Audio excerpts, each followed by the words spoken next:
What's up guys, Manny from Motomillion, and today is Dyno Day.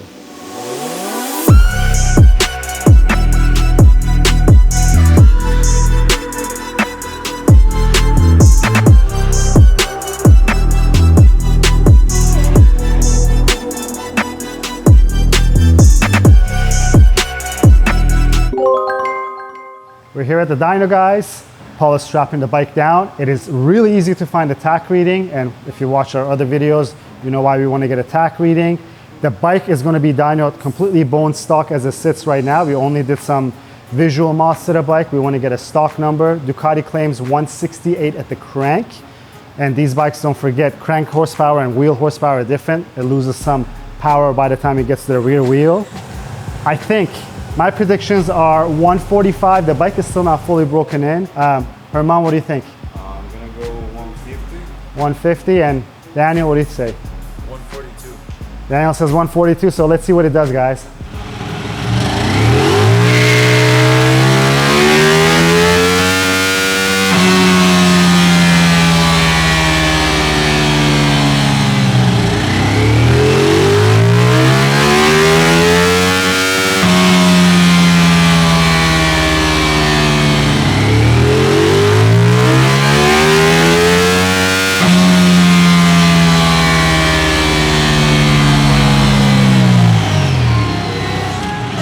Wow, that's more than I expected. Cool. Well, 148 was the highest horsepower we got.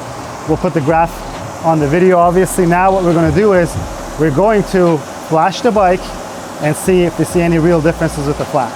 And if you guys want to see the video on how to flash your bike, we have an instructional video on how to flash your bike. But so this bike is brand new. It just came out in 2023. This is the beta file that we have, so we're not expecting any big gains. But what they did was, this file they called the beta file, so they turn off the cylinder deactivation so that you don't get that 2-cylinder, 4-cylinder. I think it kind of is a little jerky under 4,000 RPM, especially since I got stuck on the highway over here. Some of the drivability issues are fixed. They fixed all the throttle response issues that it has. The rev limiter is a little bumped up. We're not even going to get anywhere near it right now. And the cold start issues are also sorted. So they call this a full drivability file. They're going to be coming up with updates because they still want to control the temperatures of this bike. I don't expect any big gains. I just wanted to flash it. Let's see if we see any differences whatsoever. And then it's going to be time to put an exhaust on this bike, but we're going to leave that for another day. Writing the mod file right now. It says programming. We'll let it be, and then we'll check back once it's all on there.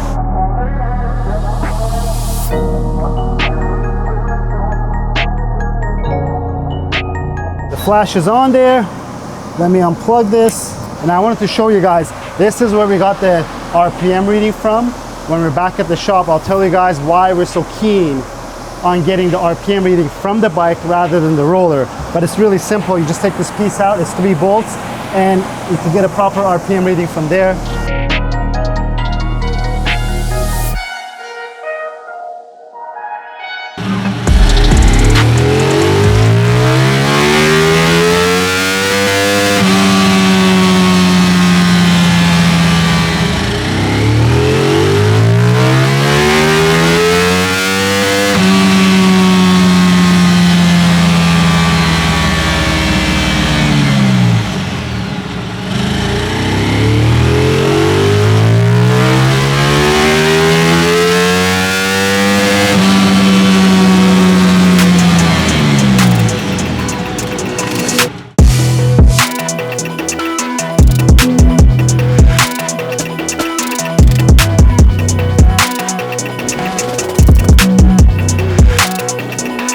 Out of the dyno, and this is my first experience with the beta map from BrenTuning. And guys, I want to let you guys know, beta means this is not ready.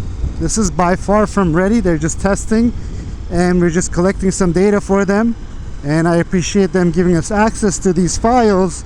This way, you know, we could be part of the process. It's kind of cool. Right off the bat, I could feel it. The throttle is not as on-off. So the throttle is much smoother, and I don't know how to describe it, but when you get on this bike on the stock form with the stock map, when you take off, it's not an abrupt shift from that 2 cylinders to 4, but the bike kind of feels funny to throttle input. So I think maybe that's being caused by the 2 cylinders being deactivated. I'm sure once BrenTuning releases the proper mapping, when they do a little more R&D and development, it's going to have some power gains, because they didn't touch anything that deals with power right now. It's a much smoother throttle application, and look, we're under 4,000 RPM. First gear, let's try it a little bit. Yeah, it's definitely more manageable, you know. I was having a hard time coming up here because just not used to it with having so much abrupt movement with throttle. It feels like you know, if a motor mount or something is loose.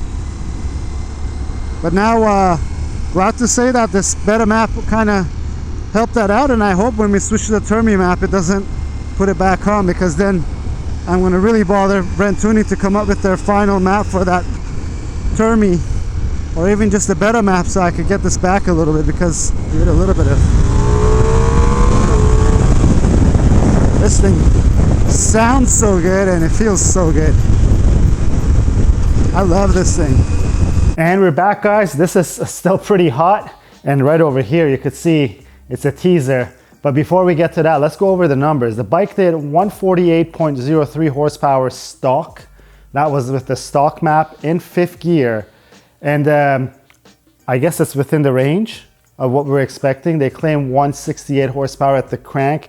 If we say that it loses 10% to the rear wheel, it's about 152, given that this bike is not even fully broken in yet, because don't forget, these things do start producing more power as you break them in.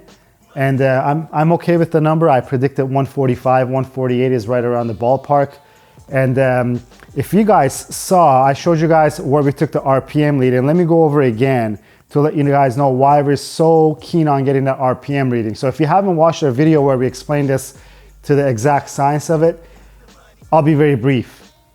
Horsepower is calculated through RPM, guys, and this is how the dynos calculate the horsepower of the motorcycles.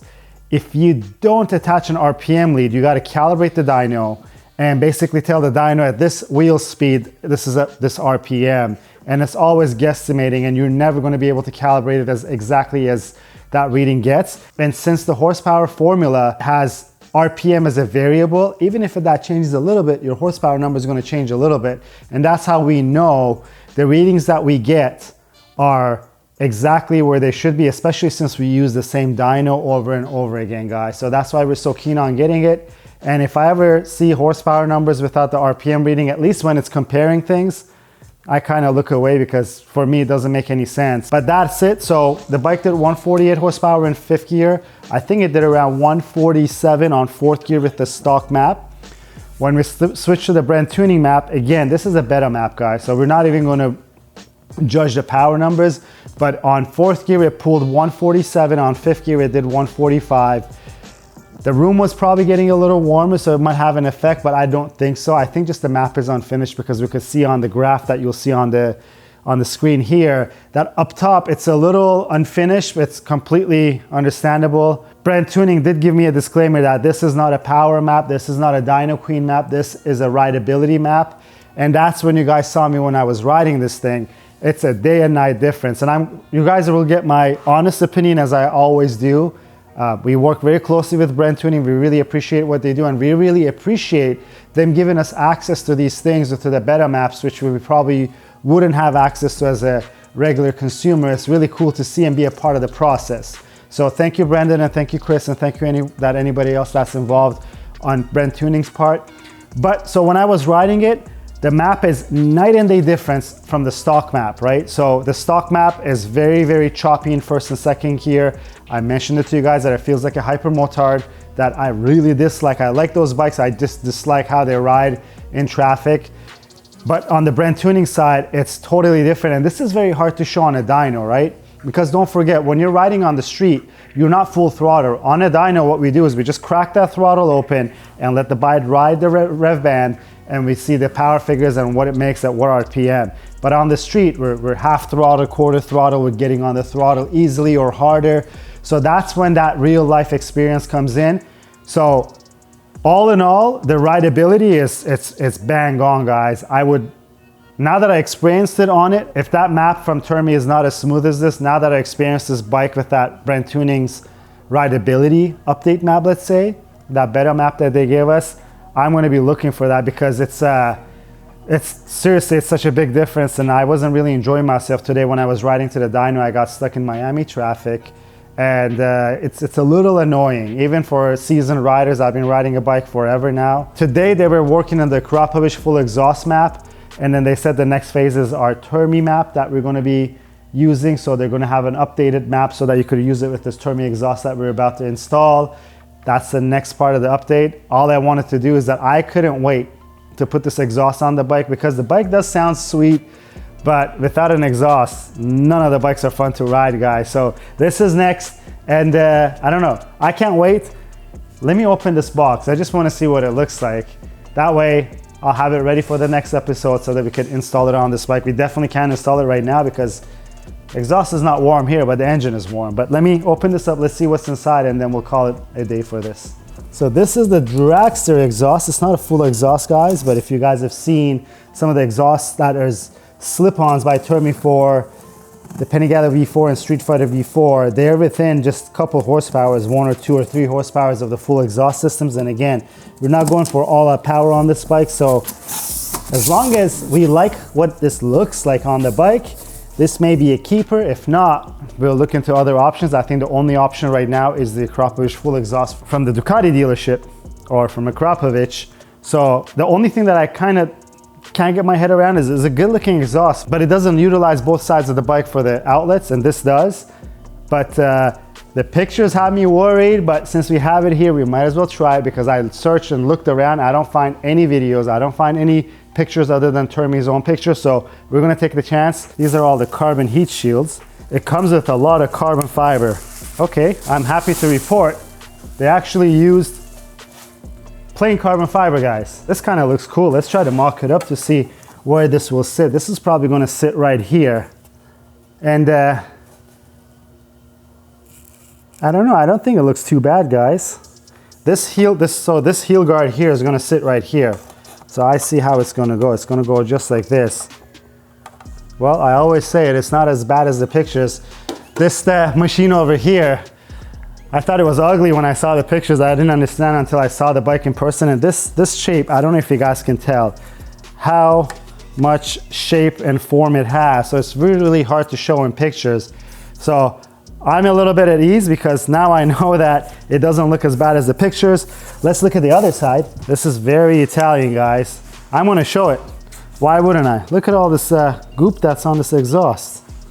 This is the silicone they use to install this piece on here, and I guess you could wipe it off, but as I said, I have no affiliation with any brand, and we don't get paid to do this. We pay for all our parts, guys, and all our bikes, so we are extremely honest.